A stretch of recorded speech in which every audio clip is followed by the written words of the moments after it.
All right, just something that I figured would be helpful, although I really didn't need it.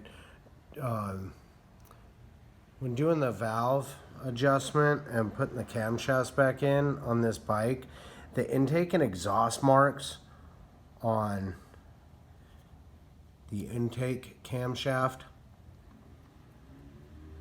and then the exhaust camshaft. The intake and exhaust marks that are supposed to be flush with the top of the case here, top of the head, valve train, whatever.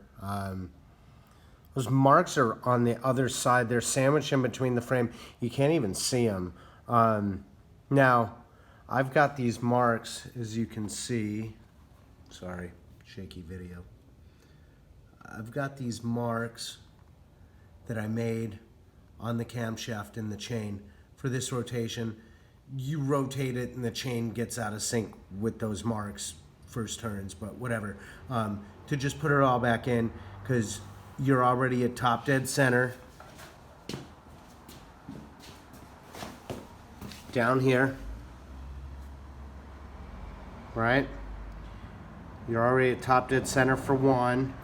360 top dead center for 4, and then another 360 top dead center for 1. So anyway, that mark has made it up. And that's Wrangler. Wrangler, good boy, sit. Good boy, sit. Good boy.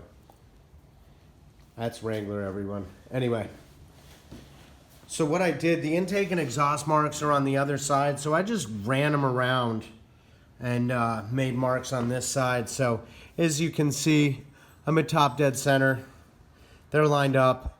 They're with the crankcase. They're in the proper position. If I was to clock either of these just one tooth, they would be noticeably off. Like, it's not something where it's hard to tell if they're level. Like, they're either level or they're not. Anyway, so just thought I'd give a little tip that long story short, I just gave you the long story. Just make the marks when you have the camshafts out. Just wrap them around and make them on this side. It's just double checking, just making sure you don't screw anything up. Anyway, camshaft cap going back on. One more tip, So that bucket, that first bucket got stuck on me. After I took it out, checked the shim, put the tappet back in, it got like hydrolocked or oil locked in there. It was like vacuum sealed magnet. There was nothing I could do to get it out of there. Like, absolutely stuck in there. I tried dust off cold air to try and like shrink it. It didn't work. I tried PB Blaster. I tried QD cleaner. Obviously, you don't want to go too crazy. You don't want stuff to mix into the oil.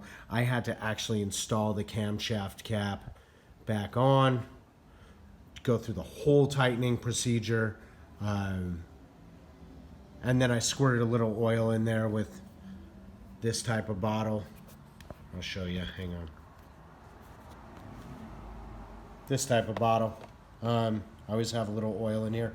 I use it for I use one motor oil and one for like cutting oil for drilling and stuff. So anyway, put the camshaft cap back on, rotated the crankshaft a few times, and that movement made it so that when I took it all back apart, the cap came off. Was it an hour of tightening in the correct order and loosening again? Yes, but whatever. It